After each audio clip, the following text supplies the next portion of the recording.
हाय दोस्तों, वेद क्लासेस वेद sir channel में आपका स्वागत है। मैं आपका दोस्त वेद प्रकाश पांडे। आज हम पढ़ेंगे Uttar Pradesh TGT, LT, PGT lecturer के लिए विज्ञान वर्ग के लिए आपका फिजिक्स।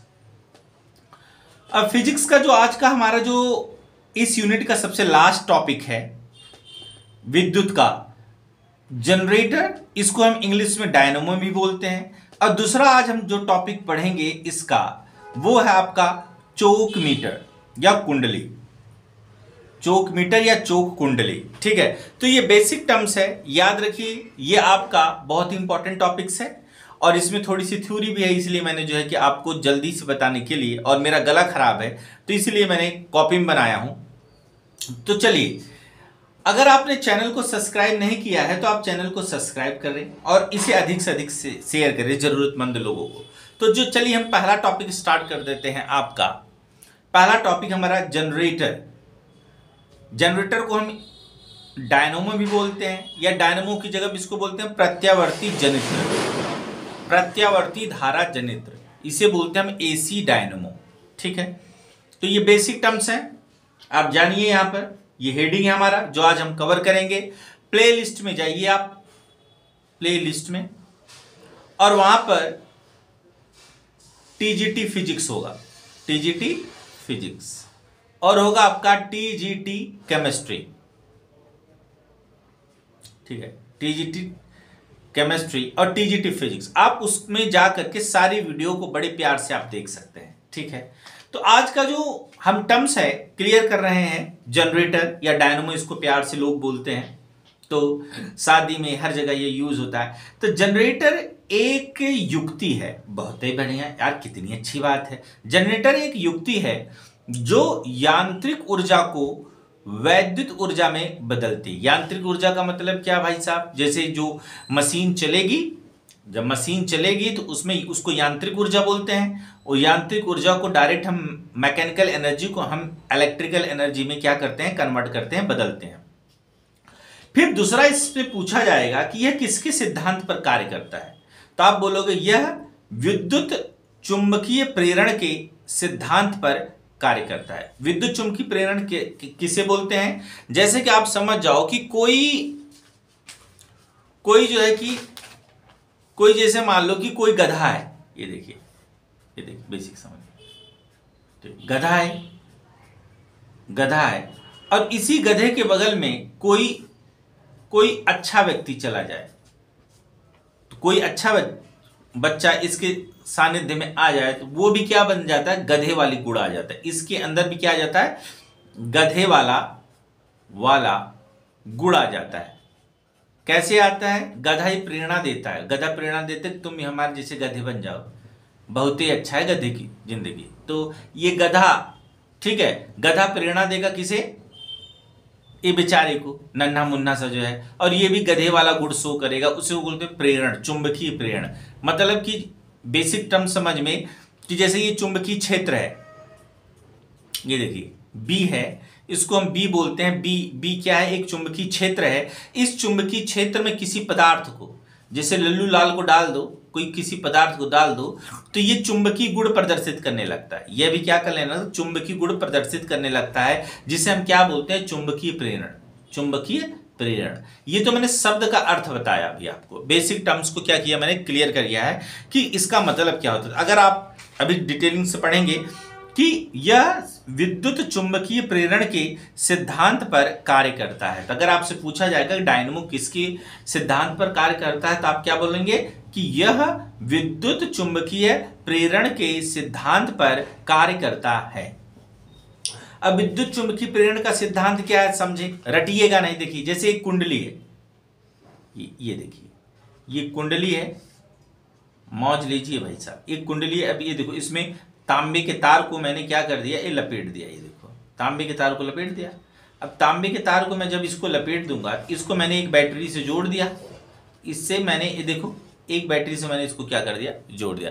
जब मैं बैटरी से जोड़ दूंगा तो अब देखो ये धारा नियंत्रक होगा, RH धारा नियंत्रक। अब बैटरी एक की है, धारा नियंत्रक है, इसको क्या बोलते हैं, RH रियोस्टेट, धारा नियंत्रक। तो ये बस रफ डायग्राम है, अभी फेयर वाला भी दिखाएंगे, तो उसमें क्या होगा कि विद्युत धारा बहेगी, तो इसमें चुंबकीय बल रेखाएं परिवर्तित होंगी। देखो ये देखो चुंबकीय बल रेखाएं, तो इससे बद्ध होगा चुंबकीय फ्लक्स फाई बी। तो जब धारा में मैं परिवर्तन करूंगा, जब मैं धारा विद्युत धारा में मतलब करंट में परिवर्तन करूंगा, तो इसकी चुंबकीय फ्लक्स में भी परिवर्तन आएगा, तो एक उत्पन्न हो जाएगा प्रेरित विद्युत वाहक बल, जिसे हम फैराडे का नियम कहते हैं।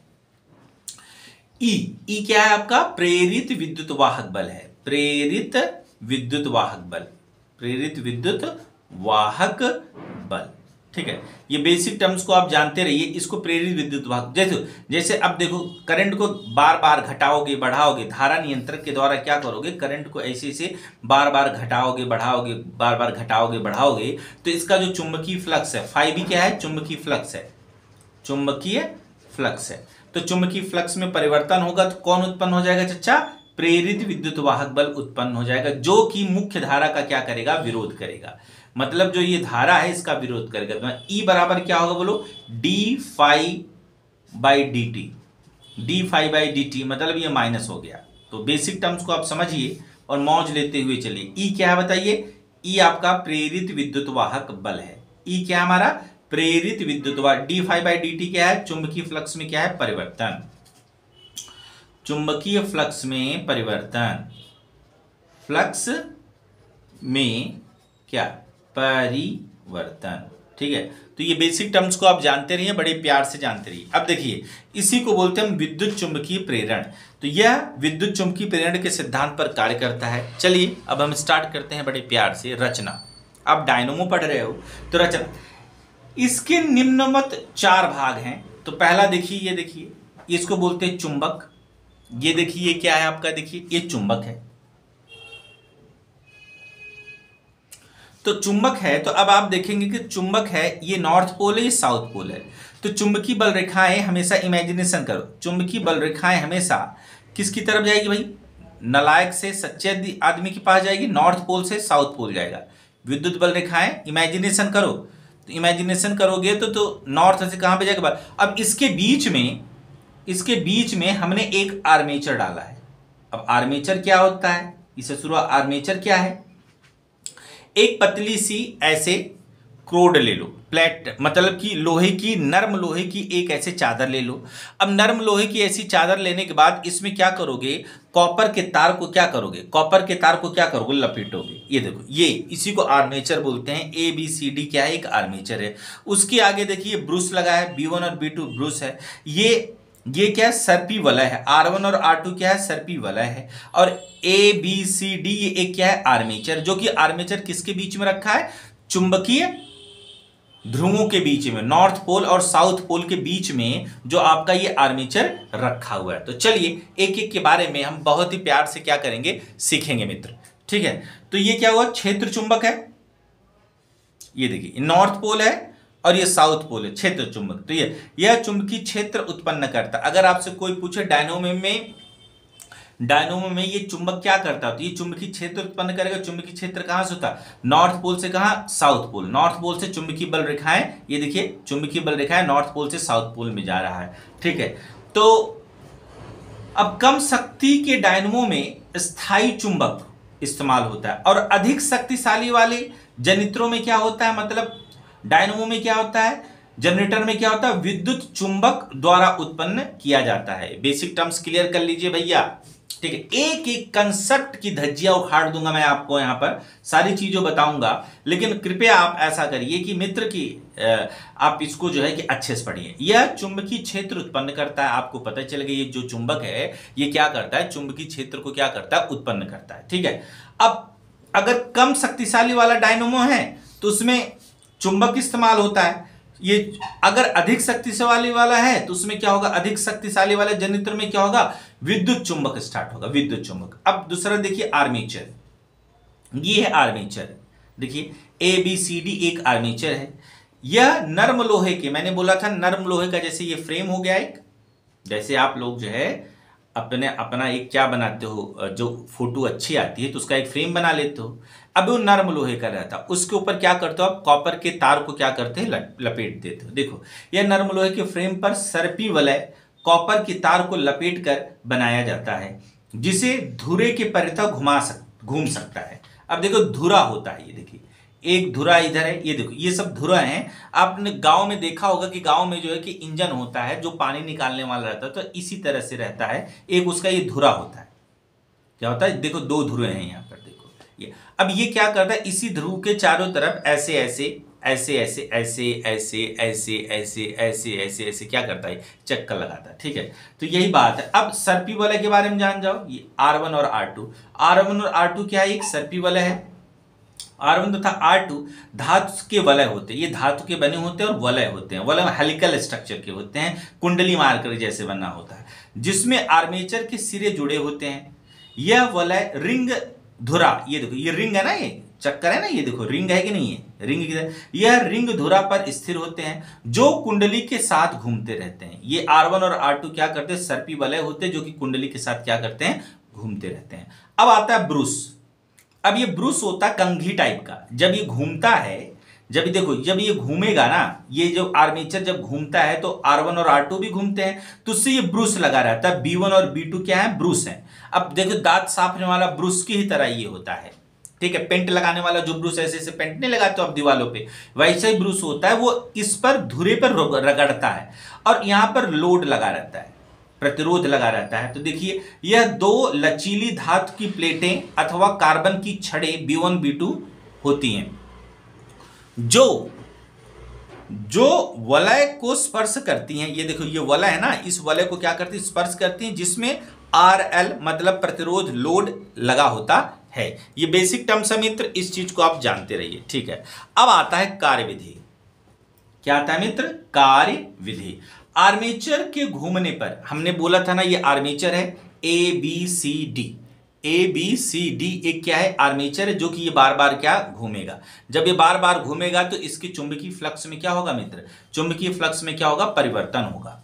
अब जब चुंबकीय फ्लक्स में परिवर्तन होता है तो जिसके फलस्वरूप प्रेरित धारा उत्पन्न हो जाती है। मैंने बोल दिया है, पहले मैंने आपको लॉजिक बता दिया था, लॉजिक के टर्म्स को मैंने आपको पहले ही फंड को क्लियर किया। ठीक है, जिससे कि आपको प्रॉब्लम्स ना हो। मैंने बोला था ये आर्मेचर है, देखा।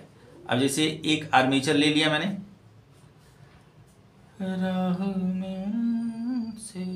देखो ऐसे, इसमें कॉपर का तार ऐसे लपेटा हुआ। जब कॉपर का तार इसमें लपेटा हुआ तो इसमें क्या करोगे, इसको क्या कर दोगे, देखो या ऐसे समझो, यही समझ लो यार। ठीक है, ये ठीक है, ये कॉपर का तार लपेटा है और इसको क्या करोगे आप, रियोस्टेट। ये क्या है, प्लस है, ये क्या है, माइनस है। उससे आप इसको क्या कर दोगे, जोड़ दोगे। तो अब मेन धारा ए है, जब मेन धारा आई है इसमें परिवर्तन करोगे रियोस्टेट के द्वारा, RH के द्वारा जब इसको परिवर्तन करोगे धारा नियंत्रक के द्वारा, तो क्या होगा, ये विद्युत धारा प्लस से किसकी तरफ चलती है बेटा, माइनस की ओर चलती है। ये बेसिक टर्म्स हैं, इन बेसिक टर्म्स को जानो। देखो गला थोड़ा सा खराब है इसलिए बना रहा हूं ऐसे, तो आप इस बात को समझो। तो इसमें क्या होगा, चुंबकीय बल निकलेंगी। ये देखो चुंबकीय बल रेखाएं जब इससे गुजरेंगी तो इससे बद्ध क्या होगा, चुंबकीय फ्लक्स होगा। और चुंबकीय फ्लक्स में क्या होगा, परिवर्तन होगा। तो इसके कारण क्या उत्पन्न हो जाएगा, प्रेरित विद्युत वाहक बल। देखो मुख्य धारा का विरोध करके, और प्रेरित विद्युत वाहक बल भी उत्पन्न हो जाएगा और I भी उत्पन्न हो जाएगा। I क्या, प्रेरित धारा। ये तो मुख्य धारा है, ये क्या आपका मुख्य धारा। और ये क्या आपका, ये वाला I क्या है, सदैव उसका विरोध करेगा। ये क्या आपका, प्रेरित धारा उत्पन्न हो जाता है। ठीक है, ये बेसिक टर्म्स को बड़े प्यार से समझिए, मजाक नहीं है। ठीक है, अब यहां देखिए ये टर्म्स को हो गया। अब उसके बाद चलते हैं, देखिए धारा उत्पन्न हो जाती है। अर्ध चक्र में विद्युत धारा तथा अगले आधे चक्र में विद्युत धारा बदल जाती है। मतलब देखो इस समय विद्युत धारा जैसे इधर से इधर है, तो अगला जब ये रोटेट करेगा आर्मेचर, पहले आर्मेचर ABCD है ना, ये देखिए यही तो है आर्मेचर। ये देखिए ABCD क्या है, एक आर्मेचर है। तो ये जब आर्मेचर है तो अब आप यहां पर देखोगे कि क्या होता है, ये जो आर्मेचर है ये बार बार जब घूमेगा तो आधे चक्र के लिए विद्युत धारा की दिशा कुछ और होगी और अगले आधे चक्र में विद्युत धारा की दिशा बदल जाती। मतलब क्या बदलती, दिशा बदलता है। ठीक है, अब आता उसके बाद हमारे पास आता है कि मानक कुंडली में फेरों की संख्या क्या है, N है। तो ये बेसिक टर्म्स को आपको समझना है। मानक कुंडली में फेरों की संख्या क्या है, N है। तो ये बेसिक टर्म्स को आप जानते रहिए और बहुत प्यार से आप समझते रहिए। ठीक है, तो ये बेसिक टर्म्स है और ये बेसिक टर्म्स को जानिए। तो अब यहाँ पर देखेंगे कि माना कुंडली में फेरों की संख्या क्या है, n है, तथा क्षेत्रफल क्या a है, अतः चुंबकीय फ्लक्स φb बराबर किसके होता है। अब मैंने आपको ये चीज बताया है कि देखो जैसे कोई भी एक प्लेट है, इसका क्षेत्रफल क्या है, a है, तो इससे जितनी भी चुंबकीय बल रेखाएं गुजरेंगी उस वही क्या कहलाएगा, चुंबकीय फ्लक्स कराएगा। तो अब यहां देखो φb बराबर क्या होगा, ba होगा। b क्या है, चुंबकीय क्षेत्र है, a क्या है, इसका एरिया है। ये क्या है भैया, एरिया है, ये एरिया है और ये क्या है, चुंबकीय क्षेत्र है। अब अगर फेरों की संख्या n हो, n क्या है, फेरों की संख्या nba। अब तुमको पता है कि b dot a is equal किसको होता है, ba cos थीटा की। तो अब यहां पे देखिए b डॉट a है, ये एरो है, तो इसका मतलब φb is equal to the n b dot a is equal to क्या होगा, nba cos थीटा की, cos थीटा। अब आप याद रखिए कि थीटा की जगह क्या हो सकता है, ओमेगा टी होता है। थीटा की जगह क्या होता है, ओमेगा टी। ये सब नोट कर लीजिए मित्र, काम नहीं आएगा। थीटा की जगह क्या लिख सकते हो भैया, आप ओमेगा टी लिख सकते हो। कैसे लिख सकते हो, चलिए जानते हैं, ठीक है। अब थीटा की जगह कैसे होगा, देखो यहां पर गला खराब है इसलिए मित्र ऐसे बना रहा हूं, तो आप, मैं आशा करता हूं कि आप इसको समझ रहे होंगे, ठीक है। अब थीटा, ये देखो ये एक काल चक्र है, ठीक है, ये है सेंटर, जो तुम्हारी गर्लफ्रेंड का घर है। गर्लफ्रेंड की घर से 8 मीटर की दूरी पर तुम अपनी गर्लफ्रेंड को साइकिल में घुमा रहे हो, जो आप साइकिल में घुमा रहे हो, ठीक है। तो ये एंगल कितना हुआ, थीटा, ठीक है। तो एंगुलर वेलोसिटी ओमेगा क्या है, कोणीय वेग है, कोणीय वेग, ठीक है। एंगुलर वेलोसिटी कोणीय वेग बराबर क्या होगा, थीटा कोणीय विस्थापन बटे समय। कोणीय विस्थापन, थीटा क्या है, देखो थीटा क्या है मित्र, यहां पर देखिए कोणीय विस्थापन, कोणीय विस्थापन, ठीक है, ये कोणीय विस्थापन है। तो इसका मतलब थीटा बराबर किसको होगा, देखिए थीटा बराबर क्या होगा, ओमेगा टी के। आए कि नहीं है। अब आगे देखिए, अगर तुम अपनी गर्लफ्रेंड को लेकर के आधे चक्कर घूम जाओ, तो अपनी गर्लफ्रेंड को ले लो, अपनी गर्लफ्रेंड को लेने के बाद तुम आधे चक्कर, ये देखिए यहां तक पाई हो गया, आगे चलोगे तो 2 पाई हो गया। तो देखिए यहां पर तो ओमेगा बराबर क्या होता है, 2 पाई, और एक चक्कर मारे तो टी हो गया, ठीक है। तो ओमेगा बराबर क्या होता है, 2 पाई बाई टी होता है। और आगे समझिए, फिर आवृत्ति, ये सारी चीज हम बता चुके हैं पिछली वीडियो में। आवृत्ति एफ बराबर क्या, 1 बाई क्या होता है, टी के होता है। तो इसका मतलब क्या होगा, omega is equal to the 2 pi upon T is equal to the 2 pi, 1 upon T की जगह पे क्या लिख दोगे, एफ। देखो क्योंकि 1 बाई टी की जगह पे देखो 1 अपॉन टी है ना, देखो 1 अपॉन टी है तो इसकी जगह पे एफ लिख दोगे। ये देखिए ये सारे सूत्र होते हैं, इन सूत्रों को आप समझते हुए चलिए। देखिए फाई बी बराबर N B A cos theta, theta की जगह पे मैंने क्या रख दिया, ओमेगा टी। अभी बताया मैंने कैसे आया। तो फाई बी बराबर क्या होगा, N B A cos theta के, क्योंकि आप सभी को पता है A dot B is equal किसके होता है, ए बी कॉस थीटा के होता है। अब थीटा की जगह पे ओमेगा टी ले लिया है, थीटा की जगह पे ओमेगा टी, तो ये ए डॉट बी बराबर क्या होगा, A B cos omega T, ठीक है। तो ये सारी चीजों को आप समझते रहे। फाई बी बराबर ये हो गया, ठीक है, ये सूत्र हो गया। अभी मैंने बोला था ई क्या है, प्रेरित विद्युत वाहक बल है, प्रेरित विद्युत वाहक बल है। ये किसके बराबर, चुंबकीय फ्लक्स में परिवर्तन, अभी बताया था। अब फाई बी की जगह पे ये रख दोगे, इंटीग्रेशन कर दोगे तो ये आपका सूत्र बन जाएगा। अब ये सूत्र आपको याद कर लेना है, 2 पाई एन ए एफ साइन 2 पाई, ये एफ है ये टी है, ठीक है, 2 पाई एफ टी, ये सूत्र आपको याद कर लेना है अगर आपको इससे के क्वेश्चन को सॉल्व करना है, ठीक है। नेक्स्ट चलिए, अब नेक्स्ट उसमें हम चलते हैं चौक कुंडली, चौक कुंडली या चौक मीटर, ठीक है। चौक कुंडली बोलो, चाहे चौक मीटर बोलो, या चौक कॉइल बोलो। अब देखो क्या होता है चौक कुंडली, ठीक है। एक क्या ले लो, नर्म लोहे का क्रोड ले लो, ये क्या है, नर्म लोहा है, और उसके ऊपर कॉपर के तार को क्या कर दो, लपेट दो। कॉपर के तार को क्या कर दो, लपेट दो। अब जब कॉपर के तार को आप लपेट दोगे तो क्या हो जाएगा, देखो यहां पर, तो चौक कुंडली नगण्य प्रतिरोध व अधिक प्रेरकत्व वाली कुंडली होती है। इसका प्रेरकत्व क्या है, एल है। अगर एल आपसे कोई पूछे तो क्या बोलोगे, प्रेरकत्व, ठीक है। तो इस चीज को समझते रहो। जो प्रत्यावर्ती धारा परिपथ में धारा की प्रबलता को कम करने के लिए प्रयुक्त किया जाता है।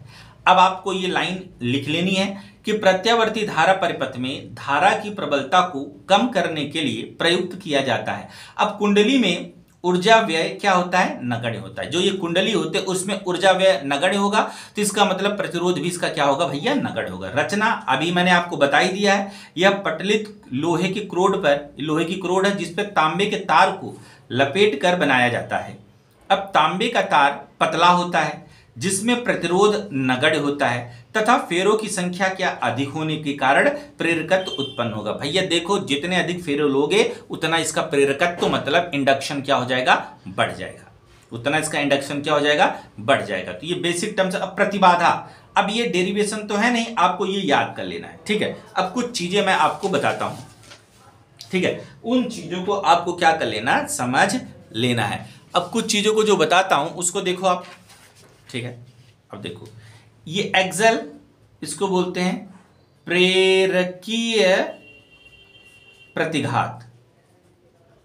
कटप्पा वाले में देखा था ना, बाहुबली में बोलता प्रतिघात, विरोध करना। प्रतिघात का मतलब क्या होता है? विरोध करना, ठीक है। तो एक्सल क्या है? प्रेरकीय प्रतिघात, ठीक है। अब एक्सल की वैल्यू होती है ओमेगा एल। अब चूंकि तुमको तो ओमेगा बराबर 2 पाई एफ के होता है। ओमेगा बराबर किसको होता है भैया? 2 पाई एफ होता है। ये क्या? तो कोणीय वेग होता है। तो ये X is equal to omega की जगह क्या लिखो? 2 पाई एफ एल, ठीक है। अब मैंने इसका मात्रक बोला है आपको। मात्रक क्या होता है? ओम होता है, क्योंकि ये भी क्या होता है? एक प्रतिरोध होता है। ये भी क्या होता है? प्रतिरोध होता है। ये बेसिक टर्म्स को भैया आप बहुत अच्छे तरीके से जान ले। और जेड क्या होता है? प्रतिघात होता है, सॉरी प्रतिबाधा होता है, प्रतिबाधा। अब प्रतिबाधा जो होता है इसका भी मात्रक क्या होता है? ओम होता है, ओम। तो देखिए किसका किसका मात्रक होता है? R XL, X L, X C, ठीक है, जेड, सभी का मात्रक क्या होता है? ओम। ये सारे प्रतिरोधी हैं।